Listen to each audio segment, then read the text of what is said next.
বিসমিল্লাহির রহমানির রহিম। Hello viewers, আসসালামু আলাইকুম রহমতুল্লাহ বারকাতু। মাগফিরাতে জান্নাতু। আজকে একটি বিষয় আমি আপনাদের সম্মুখে আলোচনা করব। বিষয়টা হলো যে মাধ্যমিক পরীক্ষার যে রেজাল্ট বার হবে 15 তারিখে, সেই 15 তারিখের রেজাল্ট নিয়ে ছাত্রছাত্রীরা কীভাবে সাবজেক্ট পছন্দ করবে, কিভাবে কোথায় ভর্তি হবে, সে বিষয়ে একটা পুঙ্খানুপুঙ্খানুভাবে আলোচনা করার চেষ্টা করব। প্রথমে কথা বলি যে আপনারা রেজাল্টও পাবেন আশা করি, এবং দোয়া করব আপনারা প্রত্যেকে পাস করবেন, ভালো মার্কস নিয়ে পাস করবেন, এই আশা রাখছি। তো রেজাল্ট পাওয়ার পরে আপনাদেরকে সিদ্ধান্ত নিতে হবে, বিশেষ করে গার্জেনদেরকে এটা চিন্তাভাবনা করতে হবে যে আপনার সন্তান যে পরীক্ষা দিয়েছে মাধ্যমিকে, রেজাল্ট হাতে নেওয়ার পরে আপনাদেরকে সিদ্ধান্ত নিতে হবে যে আমার ছেলে কিংবা আপনার ছেলে কি সাবজেক্ট নিয়ে পড়বে। সাবজেক্টে তিনটে বিষয় আছে, একটা হচ্ছে সায়েন্স, একটা আর্টস, একটা কমার্স। সায়েন্সের যারা পড়বে তাদের মার্কস একটু ভালো হতে হবে, বিশেষ করে physics, life science and also mathematics ভালো মার্কস থাকতে হবে। নর্মাল মার্কসে যারা আর্টস আছে নিতে পারে, যারা কমার্স নিয়ে পড়বে তারা নর্মাল মার্কস পেলেও পেতে পারে। তো প্রথম কথা বলি যে অনেকে আশা আকাঙ্ক্ষা নিয়ে থাকে যে আমি সায়েন্স নিয়ে পড়ব, কারণ স্বপ্ন তো অনেক বড়, অনেক ডাক্তার ইঞ্জিনিয়ার হতে চায়, প্রায় অংশে দেখা যায়। কিন্তু রেজাল্ট পাওয়ার পরে দেখলাম যে তারা কম মার্কস পেয়েছে, তারা সায়েন্স নেওয়ার যোগ্য নয়, সায়েন্স নিতে পারবে না।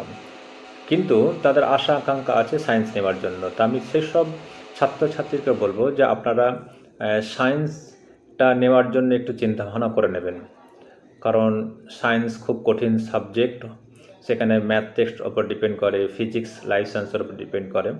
তো সায়েন্স যারা মেরিট ভালো, যারা বুদ্ধিসম্পন্ন ছাত্রছাত্রী, তারা বিশেষ করে এই সায়েন্স নেওয়াটাই ভালো। আর যারা নর্মাল মধ্যম মিডিয়াম ক্লাসের ছাত্রছাত্রী, তারা আর্টস নিতে পারে, কমার্স নিতে পারে। তবে এই নয় যে আপনারা মেরিট কম আছে এবং বুদ্ধিমত্তা কম আছে, সায়েন্স নেওয়া আপনাদের প্রবলেম হতে পারে, পরবর্তী সময়ে মাঝখানে গিয়ে আটকে যাবেন, সে বিষয়ে সিদ্ধান্ত আপনাকে নিতে হবে। বিশেষ করে অভিভাবক যারা আছে, গার্জেন আছে, তারা এ বিষয়ে চিন্তাভাবনা করবে। সন্তানদেরকে আগে নিয়ে যাওয়ার জন্য অভিভাবকদেরকে আগে আসতে হবে এবং তাদেরকে সিদ্ধান্ত নিতে হবে। আর যেসব ছাত্রছাত্রীরা অনেকে যারা ভালো পড়াশোনা করতে চায়, গার্জেনরাও চায় যে তারা ভালো পড়াশোনা করুক, তো এই জন্য অনেক মিশন আছে, সেখানে আপনারা অ্যাডমিশন নিতে পারেন। সেখানে আবাসিক সিস্টেম আছে, হোস্টেল সিস্টেম আছে, হোস্টেলে থেকে পড়াশোনা করতে পারেন। সেখানে বিভিন্ন নিয়মকানুন আছে, নিয়মকানুনের মধ্যে বাউন্ড আপনাকে থাকতে হবে। ঠিক টাইমে ওঠা, ঠিক টাইমে খাওয়া, পড়াশোনা, ক্লাস ইত্যাদি ইত্যাদি ডিপেন্ড করে সেই কর্তৃপক্ষের উপরে, সেইগুলোটা চিন্তাভাবনা করতে হবে। যারা আর্টস নিয়ে পড়াশোনা করতে চায় তারাও আবাসিকে থেকে পড়াশোনা করতে পারেন, কিন্তু আবাসিকে থেকে যে আর্টস নিয়ে পড়া যাবে না, এটা ভুল ধারণা। আর্টস নিয়ে পড়েও কিন্তু অনেকে ভালো জায়গা, ভালো পজিশন করতে পারে। এই নয় যে আমরা ভাবছি সায়েন্স নিলেই ভালো পজিশন করা যায়, তা নয়, কেন আর্টসেও নেওয়া প্রয়োজন আছে। আজকের দেশ পরিচালনার ক্ষেত্রে এবং দেশ সমাজ গঠনের ক্ষেত্রে আমাদের আর্টসের খুব ছাত্রছাত্রীর প্রয়োজন আছে। অর্থাৎ রেজাল্ট পাওয়ার পরেই আপনাদের সিদ্ধান্ত, বিশেষ করে ছাত্রছাত্রীরা সিদ্ধান্ত নিয়ে নেবেন যে আপনারা কোন সাবজেক্টে পড়াশোনা করবেন।